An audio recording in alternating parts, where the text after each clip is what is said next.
Hello বন্ধুরা, আজকে আমি বানাচ্ছি সুজির পাকোড়া।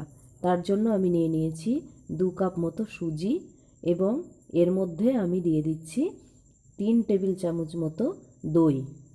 এই দই দিতে গেলে সুজির পাকোড়াটা ভেতর থেকে একটু সফট হয়, উপর থেকে ক্রাঞ্চি কিন্তু ভেতর থেকে একটু সফট হয় আর খেতেও খুব ভালো লাগে। তো তার জন্য আমি এর মধ্যে নিয়ে নিলাম 3 টেবিল চামচ মতো দই। আর এবার দইয়ের মধ্যে একটু সামান্য জল মিক্সড করে ওই জলটা আমি ওর মধ্যে দিয়ে দিলাম। দিয়ে এটা আমি কিছুক্ষণ নেড়ে নেব। আর স্বাদ মতো নুন দিয়ে দিয়েছি আমি এখানটায়। আপনারা যেমন পকোড়া বানাবেন বা যতটা পরিমাণে বানাবেন ততটাই লবণ দিবেন। আমি এখানে আমার স্বাদ মতো আমি লবণ দিয়ে দিচ্ছি, 1/2 টিস্পুন মতন আমি এখানে নুন দিয়েছি। এবার আমি এটাকে খুব সুন্দর করে মাখিয়ে নেব। এই যে দেখুন আমি এটা খুব সুন্দর করে মাখিয়ে নিয়েছি। যদি প্রয়োজন হয় তাহলে একটু জল দেবেন, জল দিয়ে এই যে একটি মণ্ডর মতন আমি এটা মাখিয়ে নিয়ে এটা আমি 10 থেকে 15 মিনিটের জন্য রেখে দিলাম ঢেকে। তো বন্ধুরা প্লিজ ভিডিওগুলো দেখুন আর ফার্স্ট থেকে লাস্ট অবধি ভিডিওগুলো দেখুন, এটাই অনুরোধ রইল আপনাদের কাছে। এই যে এবার আমার মণ্ডটা মোটামুটি রেডি হয়ে গেছে, সুজির যে মণ্ডটা সেটা আমার রেডি। এবার আমি এর মধ্যে যা যা ইনগ্রিডিয়েন্টস দেব সেগুলো আমি রেডি করে নিয়েছি। আমি এখানে প্রথমে দিলাম কিছুটা রসুন কুচো, আপনারা এটা স্কিপ করে যেতে পারেন কারণ আমি এখানে রসুন কুচোটা আমার ভালো লাগে তাই আমি রসুন কুচো এখানে দিয়েছি।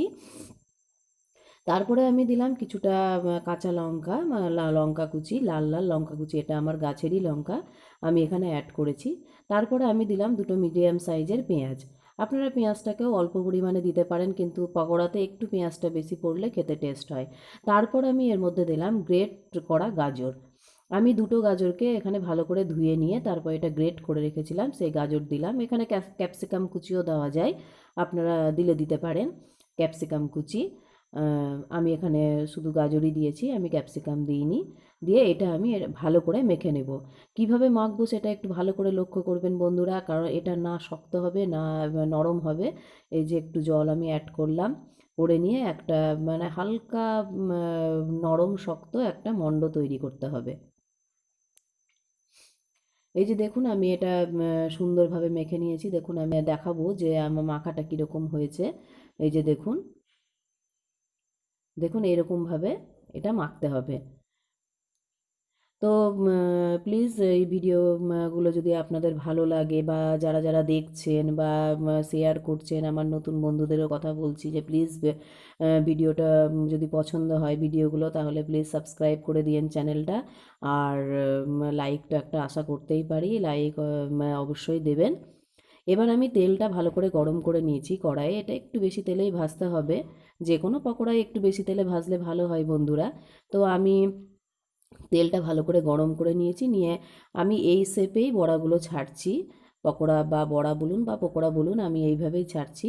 আপনারা যে কোনো শেপে ছাড়তে পারেন, বড় বড় করেও ছাড়তে পারেন বা আরেকটু ছোট করেও ছাড়তে পারেন, যে যেরকম পছন্দ করবেন সেরকমভাবে ছাড়বেন। বাড়ির বাচ্চারাও এটা খেতে খুব মনে হয় পছন্দ করবে আমার যতদূর সম্ভব, কারণ এটা একটা টেস্টফুল পাকোড়া।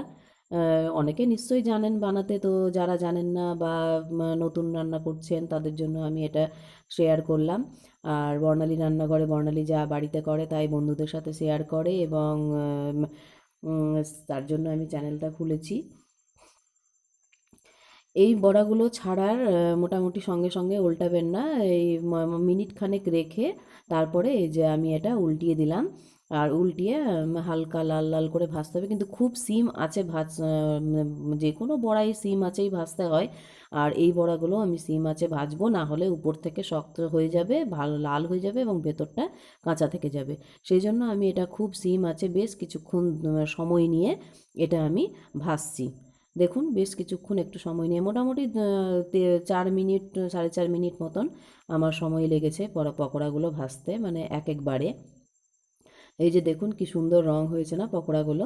তো এবার আমি পকোড়াগুলো উঠিয়ে নিলাম লাল লাল করে ভেজে। খুব টেস্টফুল একটা পকোড়া সন্ধেবেলা টিফিনে বা বাড়িতে কোনো বন্ধুবান্ধব আসতে গেলে বা যখনই মন হবে তখনই করে খেয়ে নিতে পারবেন। এইটা বেশি ইনগ্রিডিয়েন্টসও লাগে না, বাড়িতে যা যা আছে তা দিয়েই হয়ে যায়। তো এই যে আমার ready pakora, ready and serve. তো বন্ধুরা ভিডিওটি দেখার জন্য অনেক অনেক ধন্যবাদ, থ্যাংক ইউ।